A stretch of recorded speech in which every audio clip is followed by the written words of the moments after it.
मुजफ्फरपुर में डकैती के दौरान गोलीबारी में घायल अपराधी के मौत के बाद पुलिस को अहम सुराग मिला है। पुलिस ने घटना में शामिल 3 अपराधियों की गिरफ्तारी की है। 6 अभी भी पुलिस की गिरफ्त से बाहर है। यह कार्रवाई कटरा के बगची और काटी इलाके से की गई है, जिसके पास से डकैती के दौरान लूटी हुई 97,000 रुपए के साथ साथ घटना में उपयोग की गई टेम्पो भी बरामद कर लिया गया है। फरार अपराधी की गिरफ्तारी के लिए पुलिस छापेमारी कर रही है। गिरफ्तार अपराधी की पहचान कटरा बकुची के मनोहर पासवान और चंदन पासवान, वहीं काटी के चंदन ठाकुर के रूप में की गई है। बाकी 6 अपराधी की पहचान गोपनीय रखी गई है। इसमें घटना का एक मास्टरमाइंड भी शामिल है। वही बताया जा रहा है, जजुआर थाना क्षेत्र के सिंगवाड़ी गांव में 3 जुलाई की देर रात भीषण डकैती हुई थी। विरोध करने पर स्वयं सहायता समूह की कोषाध्यक्ष पिंकी देवी को गोली मारी गई, जिससे घटना स्थल पर ही उनकी मौत हो गई। वही घटना में शामिल एक अपराधी को भगदड़ के दौरान सीने में गोली लगी, जिसे कंधे पर लेकर अपराधी भाग निकले थे, जिसे बोरे में डालकर नदी में फेंक दी गई। वही माओवादियों के गढ़ में बड़ी वारदात से लोगों में काफी आक्रोश रहा, जिसके बाद वरीय पुलिस के निर्देश पर एक टीम गठित की गई। मानवीय सूचना के आधार पर पुलिस ने कार्रवाई शुरू कर दिया। पिछले 10 दिनों तक कोई सुराग नहीं मिल पाया, लेकिन लगातार अस्पताल और निजी डॉक्टरों से संपर्क साधा जा रहा था। सीमावर्ती थाना क्षेत्र भी तिरहुत रेंज के आईजी के निर्देश पर लगाया गया था। इस बीच काटी थाना क्षेत्र में महिला ने अनहोनी की आशंका जताते हुए आवेदन दिया, जिसमें 3 लोगों को आरोपी की गई, जिसके बाद पूछताछ पर मामले का खुलासा हुआ। वही घटना पर एएसपी राकेश कुमार ने बताया, काटी थाना क्षेत्र में आवेदन से मामला का खुलासा हुआ है। इस खुलासे को गठित टीम ने की है।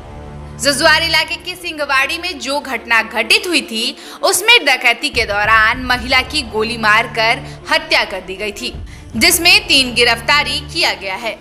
डकैती की राशि बरामद हुई है। वहीं अन्य अपराधियों का नाम गोपनीय रखा गया, जिसकी गिरफ्तारी के लिए पुलिस छापेमारी कर रही है। यहाँ जजुआर थाना के अंतर्गत एक गृह डकैती घटना घटित हुई थी। इसमें जो घर स्वामी हैं शशि कुमार, उनका नाम है, उनके द्वारा प्राथमिकी भी दर्ज कराई गई थी और ये काफ़ी संवेदनशील घटना थी, क्योंकि इस घटना के दौरान जो उनकी पत्नी थी, जिनका नाम कृष्णा देवी है, उनकी गोली लगने से मृत्यु भी हो गई थी और उनके घर से जो है कुछ राशि है जिसकी डकैती की गई थी। क्योंकि मामला बड़ा संवेदनशील था, इसलिए इसमें जो एडिशनल एसपी ईस्ट हैं शहरयार जी, उनके नेतृत्व में एक एसआईटी बनाई गई थी, जिसमें कल शाम को इसमें 3 लोगों की गिरफ्तारी हुई है, जिसमें से कुछ राशि भी हम लोगों ने बरामद की है। जो 3 लोग गिरफ्तार किए गए हैं, जिसमें से एक का नाम मनोहर पासवान है, दूसरे का नाम चंदन पासवान है और तीसरे का नाम चंदन ठाकुर है। ये तीनों ही लोग गिरफ्तार किए गए हैं। इन तीनों के ही पास से हम लोगों ने 97,000 रुपया जो राशि लूटी गई थी उसको बरामद किया है। क्योंकि जो नोट थे, उस नोट पे ब्लड भी लगे हुए थे, खून के दाग थे, इसलिए हम लोगों ने उसको प्रॉपर एफएसएल भी भेजा हुआ है, ताकि उसकी एनालिसिस हो पाए कि वो किसके ब्लड हैं। इसी घटनाक्रम में कुल मिला के अभी तक जो अनुसंधान में आया वो ये आया कि लगभग इसमें 10 लोग शामिल थे। 10 में से 3 लोग को हमने गिरफ्तार किया है। एक व्यक्ति हैं जो काटी के रहने वाले हैं और इन लोगों के द्वारा बम भी चलाए गए थे और गोली भी चलाई गई थी। उसी क्रम में एक गोली इनको भी लग गई और गोली लगने की वजह से, चूंकि गोली चेस्ट में लगी थी, जैसा कि जो 3 अपराधकर्मी गिरफ्तार हैं उनके द्वारा बताया भी गया, और लगभग 10 से 15 मिनट के अंतराल में उनकी मृत्यु हो गई।